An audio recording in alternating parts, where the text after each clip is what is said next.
मला जनता आशीर्वाद देईल असं मला थोडा विश्वास आहे.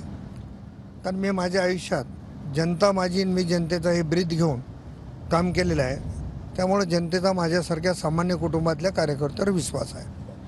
ही पहिली अशी निवडणूक आहे ज्या निवडणुकीमध्ये तुमच्या विरोधात उभे टाकणारे अशोकराव चव्हाण, ज्यांच्या विरोधात तुम्हाला संघर्ष करावा लागायचा, ज्यांच्या विरोधात तुम्हाला निवडणूक लढवावी लागायची, तेच तुमच्या सोबत आलेले आहेत. त्याबद्दल काय सांगाल?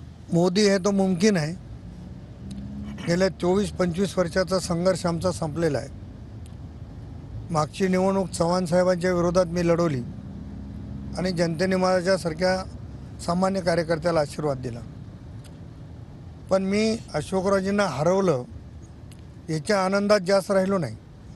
लोकांची कामं, लोकांचा संपर्क कसा करता येईल तो प्रामाणिकपणानं प्रयत्न केला.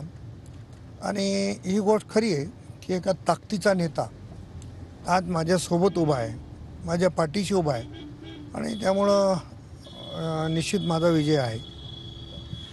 वसंत चव्हाण जे काँग्रेसचे उमेदवार होते, अशोकराव चव्हाण सोडून गेल्यानंतर काँग्रेसने सुद्धा ही निवडणूक प्रतिष्ठेची केली आणि अत्यंत चुरशीने ही निवडणूक लढवलेली आहे.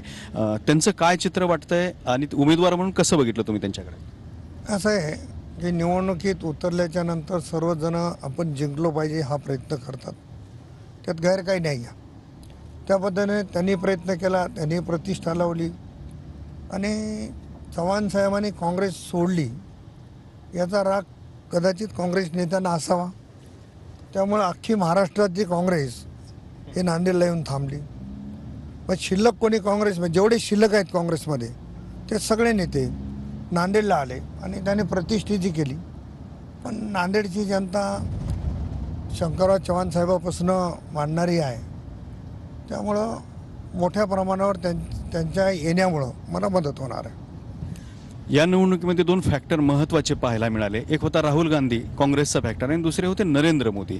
तर या संदर्भातले परिणाम कसे तुम्हाला मतदारसंघावर जाणवले? याच दोन गोष्टीची तुलना प्रामुख्याने सगळ्या भागात होते की देशाचं नेतृत्व कोण करू शकते, सक्षमपणानं कोण करू शकते, आदरणीय मोदीजी का राहुलजी.